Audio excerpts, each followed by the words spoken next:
선한 사람 TV를 애청하고 계시는 성도 여러분, 안녕하십니까? 모두들 다 평안하시죠? 또 이 겨울, 감기, 코로나 이런 것들을 잘 이겨내면 좋겠습니다.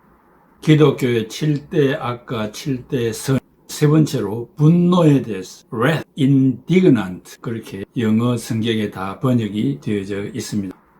요한복음 3장 26절에서 28절에 그들이 요한에게 가서 이르되 라비여, 선생님과 함께 요단강 저편에 있더니 곧 선생님이 증언하시던 이가 세례를 베풀매 사람이 다 그에게로 가더이다. 요한이 대답하여 이르되 만일 하늘에서 주신 바 아니면 사람이 아무것도 받을 수 없느니라. 내가 말한 바 나는 그리스도가 아니요 그의 앞에 보내심을 받은 자라고 한 것을 증언할 자는 저이니라 라고 했습니다.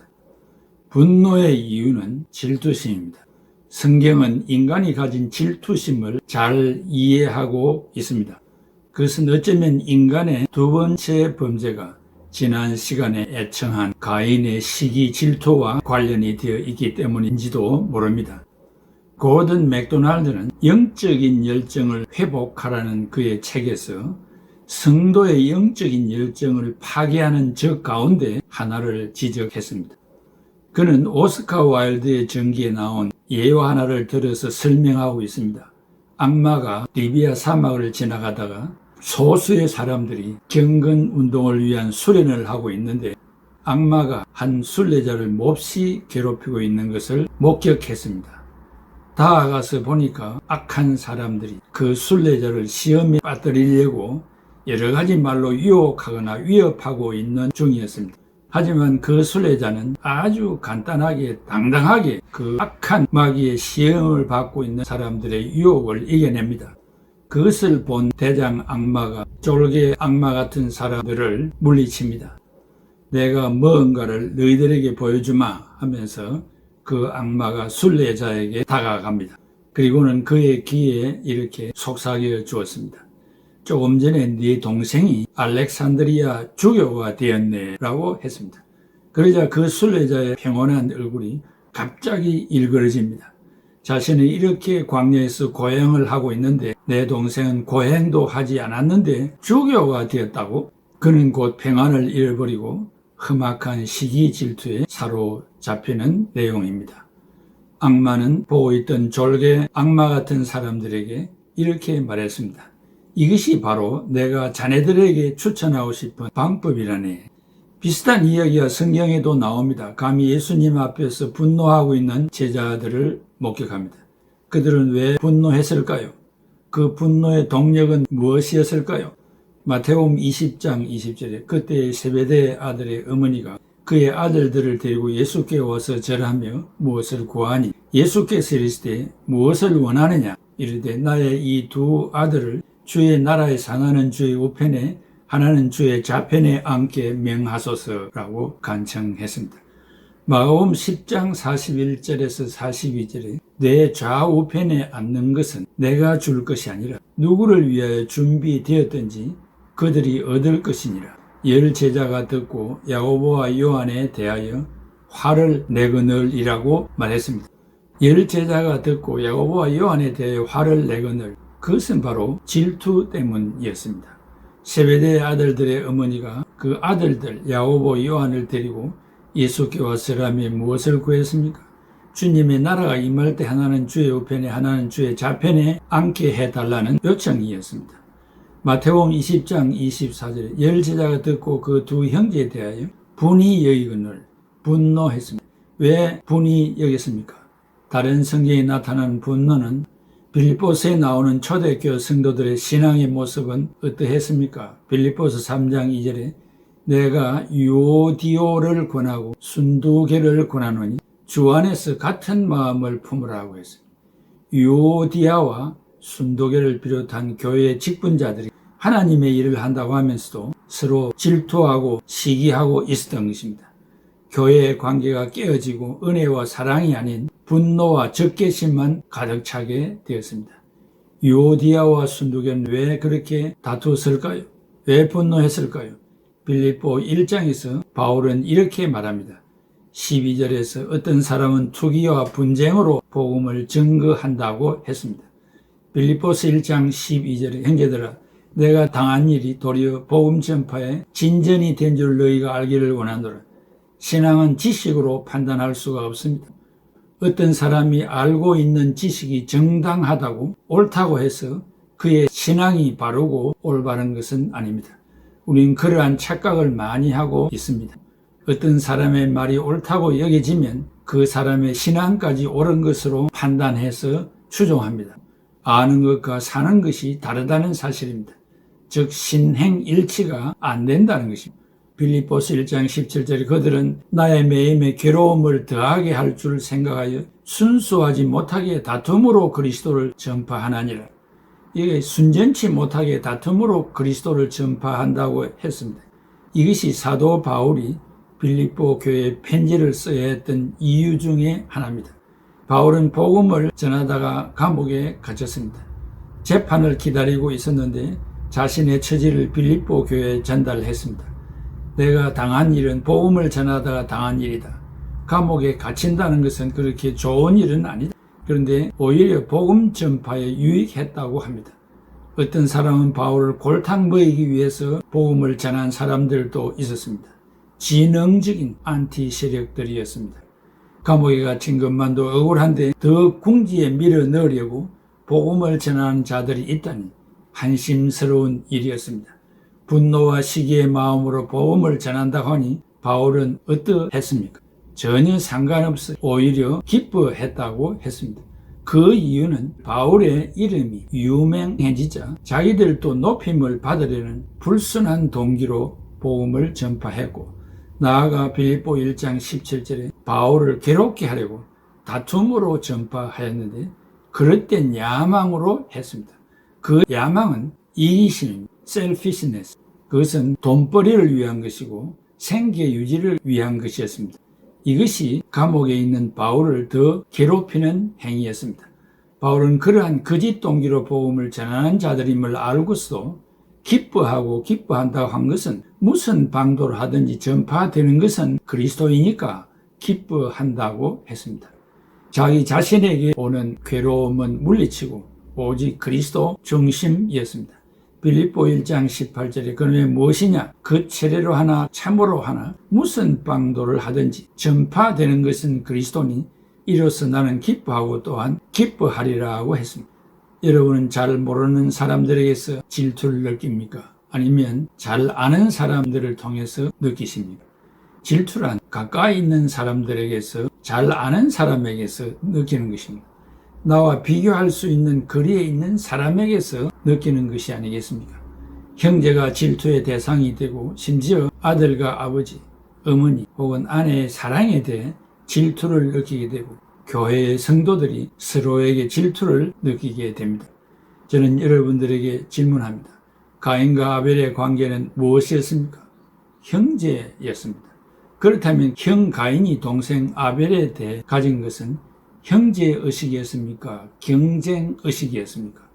그리스도 안에서 한 형제로서 분노하는 일이었습니다. 분노하는 제자들은 형제의식을 가졌습니까? 경쟁의식을 가졌습니까?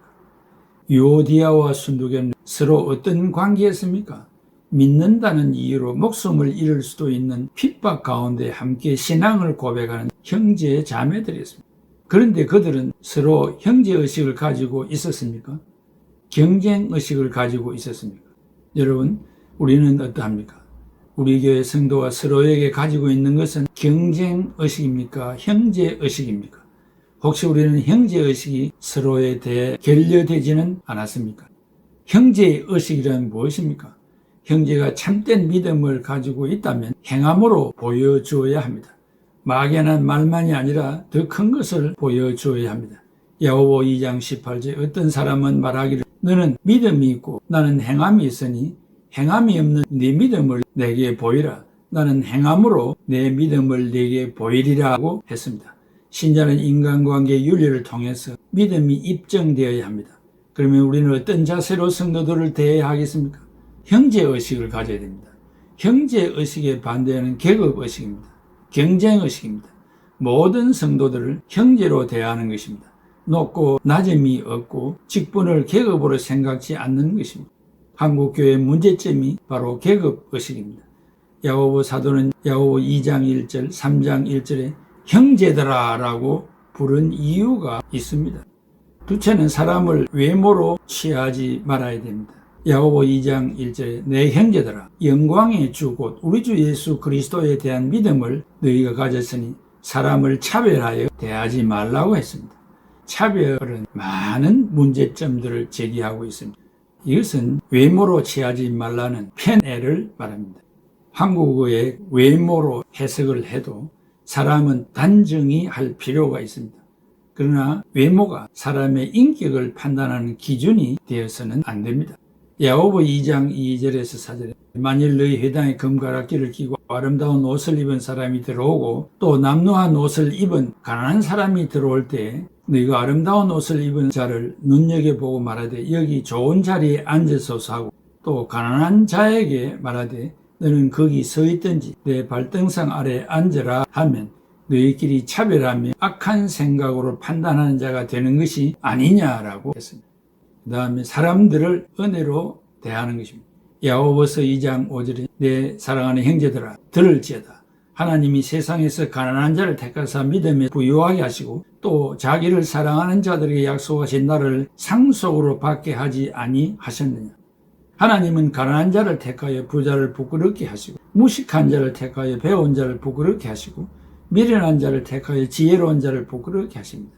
고린도전서 1장 26절에 형제들아 너희를 부르심을 보라. 육체를 따라 지혜로운 자가 많지 아니하며 능한 자가 많지 아니하며 문벌 좋은 자가 많지 아니하도다라고 했습니다. 그 다음에 사랑으로 대해야 됩니다. 야고보서 2장 8절에 너희가 만일 성경에 기록된 네 이웃 사랑하기를 네 몸과 같이 하신 최고의 법을 지키면 잘하는 것이거니와. 그리고 심판이 있다는 것을 기억해야 됩니다.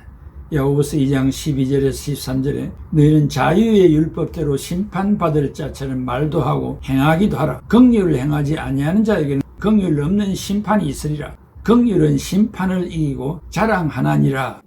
헨리 나우에는 네덜란드 출신 캐톨릭 신학자로서 마음의 길이라는 책에서 가까운 이웃을 잘 섬기려면 두 가지 면에서 죽여야 한다고 말을 했습니다. 소위 보수주의자들, 개혁자들, 정통주의자들, 그리고 고지식한 자들이 잘 범하는 것들입니다. 첫째는 다른 사람의 부정적인 일에 대해서 시비를 하려는 의식을 죽여야 합니다. 둘째는 다른 사람을 향한 정죄와 분노를 죽여야 합니다. 나오에는 계속 말합니다. 이런 것들로부터 자신이 죽어질 때 진정한 마음의 자유가 시작된다고 했습니다. 이웃의 삶을 판단하거나 의식하지 않고 그저 주님이 주신 사랑과 은혜로 이웃을 사랑한다면 우리의 삶에 참된 자유와 평강이 넘칠 것이라고 했습니다. 왜냐하면 이 땅에는 우리의 기대치에 상응하는 자가 없고 나 자신까지도 부족하기 때문입니다. 그럼에도 불구하고 자신은 고치지 못하면서 다른 사람을 간섭하며 고치려는 것은 자신의 평화를 잃는 행위입니다. C.S. 루이스가 이런 말을 했습니다. 중요한 사역을 맡은 사람은 뻐기지 않고 작은 배역을 맡은 사람은 창피해하지 않는 법을 배워야 한다고 말을 했습니다. 요한복음 3장 26절에 그들이 요한에게 가서 이르되 라비여 선생님과 함께 요단강 저편에 있더니 곧 선생님이 증언하시던 이가 세례를 베풀며 사람이 다 그에게로 가더이다. 요한복음 3장 26절의 말씀에 등장하는 제자들은 예수님을 시기하고 비난하는 입장을 취했습니다. 그런데 정작 세례운동의 창시자인 세례 요한의 입장은 달랐습니다. 세례 요한은 처음부터 예수님이 메시아라고 증언을 했습니다. 그 예수님이 인기를 얻어 유대인들이 모두 예수에게로 몰려간다는 소식을 들었을 때 기뻐하였고 비참해하지 아니했습니다. 시기하거나 비난하지도 아니했고 분노하지도 않았습니다. 진심으로 기뻐했습니다.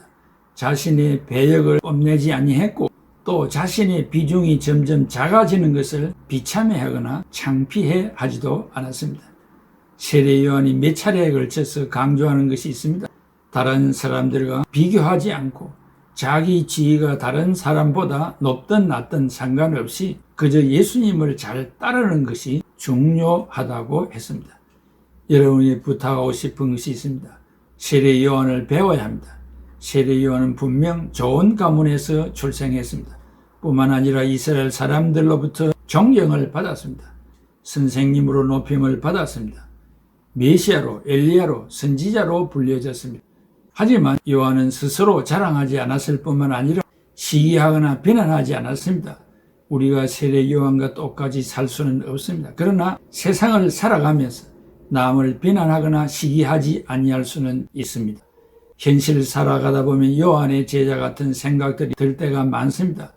쉽게 사는 방법은 요한의 제자들처럼 상황을 따라 불평하고 시기하고 비난하는 것입니다. 그렇게 사는 것은 영생을 선물로 받은 우리가 취해야 할 태도는 아닙니다. 제일 나쁜 것은 근거와 확인 없이 남을 비난하는 것입니다. 설사 요한의 제자들처럼 분명한 근거를 가지고 비난한다 해도 신중해야 합니다. 우리는 예수를 믿는 성도입니다. 하나님의 자녀입니다. 그러므로 우리들은 다른 사람들과 처지를 비교하는 비교의식을 가지지 않고 자기 지위가 다른 사람들보다 높든 낮든 상관없이 예수님에게만 시선을 고정하고 예수님을 잘 따라 살아야 합니다. 그것이 우리에게는 가장 중요한 것입니다. 이런 신앙의 전통을 이어받은 서구 기독교에는 이단 대책위원회라는 단체가 없으며 심지어 세계적인 기독교 3대 단체인 WCC 천주교 WEA는 서로 간섭하지 않고 자기 신앙은 자기가 지키는 것으로 판단하고 있습니다. 이 세상은 분노해야 할 것들이 너무나 많습니다. 그러나 아무렇게나 분노해서는 안 될 이유가 있습니다. 분노가 없고 평화와 안정으로 유도할 수 있는 선도적인 리더십, 세례 요한처럼 세상의 인기를 버리고 그분 앞에 모든 것을 초계같이 버리는 자세, 이것이 우리가 취해야 할 품성이며 악에서 벗어날 수 있는 길입니다. 을을 위한 분노 외에 사소한 일들로 분노, 화, 욕설, 큰 소리를 치는 것은 성령을 근심시키는 일입니다. 항상 경건하고 천사의 얼굴을 하며 은혜 위에 은혜를 더하는 말을 하며 축복을 기원하는 자세를 가져야 합니다. 가정에서도 큰 소리나 다툼이 이웃에게 소음이 되어서는 안 되며 교회 역시 은혜롭고 서로 돕고 축복하는 공동체가 되어야 하며 특별히 형제의 허물을 덮어주고 용서하는 교회가 되어야 할 것입니다. 분노가 기독교의 세 번째 악입니다. 나는 무엇 때문에 분노하며 큰 소리를 칩니까? 인상을 펴시다. 미소를 지읍시다. 축복 기도를 합시다. 세례 요한은 분노할 이유가 있음에도 불구하고 분노하지 않는 이유는 무엇입니까? 의로운 분노는 좋은 것이지만 그 목적이 복음적이어야 합니다. 그러므로 노하기를 더디해야 합니다. 잠언 14장 17절에 노하기를 속해하는 자는 어리석은 일을 행하고 악한 계교를 꾀하는 자는 미움을 받나니라고 했습니다. 그리고 분을 오래 품지 말아야 됩니다. 에베소 4장 26절에 분을 내어도 재리를 짓지 말며 해가 지도록 분을 품지 말라고 권면했습니다. 사랑하는 성도 여러분, 금년 한 해 나아가 우리 일평생 분노 없는 삶을 살아갑시다. 기도합시다. 아버지 하나님, 죄를 범한 인간이기 때문에 우리가 듣는 말들, 우리의 눈으로 보는 모든 것들, 또 피부로 느끼는 것들로 인하여 예수 그리스도를 생각하지 않고 내 감정적으로 화부터 내고 큰 소리부터 치는 아주 사악한 죄인들입니다. 이미 우리는 성령 받은 자들이기 때문에 훈련을 통해서 그러한 순간들을 극복하고 승리하여 많은 사람들에게 평화를 전하며 기쁨을 전하며 웃음을 전하여 나아가 보험까지 전하는 바울 사도와 같은 위대한 종들이 다 되게 하여 주시옵소서. 예수님의 이름으로 기도하옵나이다. 아멘.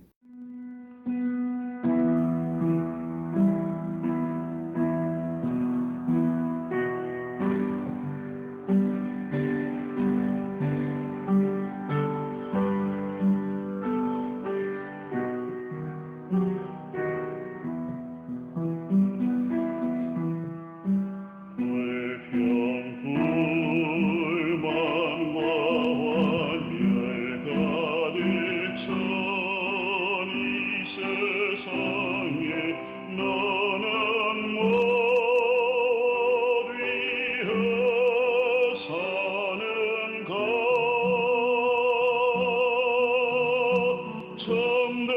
저